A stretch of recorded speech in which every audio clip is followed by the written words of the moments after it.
Hello friends, তো আমাদের গাছে পুরো একটা নতুন গাছ এই তো কয়দিন আগে লাগানো হয়েছে। 1 বছর হয়েছে গাছটা। জাস্ট এতটা মানে আমার থেকে সামান্য একটু বড় হয়েছে। ওই গাছটায় দুটো পেয়ারা হয়েছে, কি সুন্দর পেয়ারাটা। একটা পেয়ারা এত বড় বড় হয়ে গেছে, পুরো পেকে টুসটুসে বারোই পুরে পেয়ারার মতো। যাই হোক, চলো পেয়ারা দুটো যেহেতু পেকে গেছে তাই কেটে ফেলবো, তুলে ফেলবো আর কি। তো চলো, এই কাঁচি নিয়েছি, প্লেট নিয়েছি, যাই। এই যে ঘরের একদম সামনের যে আমাদের দুটো বাগান আছে, একটা ওইটা আর এইটাই হয়েছে। এই দেখো কত সুন্দর হয়েছে পেয়ারা দুটো, দেখেই মনে হচ্ছে খাই। এত সুন্দর লাগছে, পুরো বারুইপুরের পেয়ারার মতো টুসটুসে একদম সফট পেকে গেছে পুরো। অলরেডি পাখিরা একবার এসে ঠুকরেও ফেলেছে। যাই হোক, তাড়াতাড়ি দুটোকে কেটে ফেলি। কাঁটাগুলো আগে যেগুলো আছে সাইডে এগুলো সরিয়ে ফেলি। তুলে ফেলেছি, পাতাগুলো সব তুলে ফেলি। তো চলো পেয়ারা দুটো কেটে ফেলি।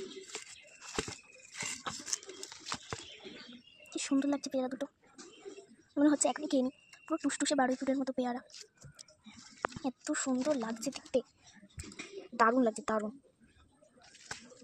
চলো কেটে ফেলি তাহলে, চলো। ও, পুরো একটা পেয়ারা কেটে ফেলেছি। কি সুন্দর লাগছে পেয়ারাগুলো, দারুণ লাগছে দারুণ, মনে হচ্ছে এখনই খেয়ে ফেলি। যাই হোক, একটাও কেটে ফেলি। ও হো, কি সুন্দর লাগছে পেয়ারা দুটো, দারুণ লাগছে দারুণ। চলো নিয়ে নিই, যাই।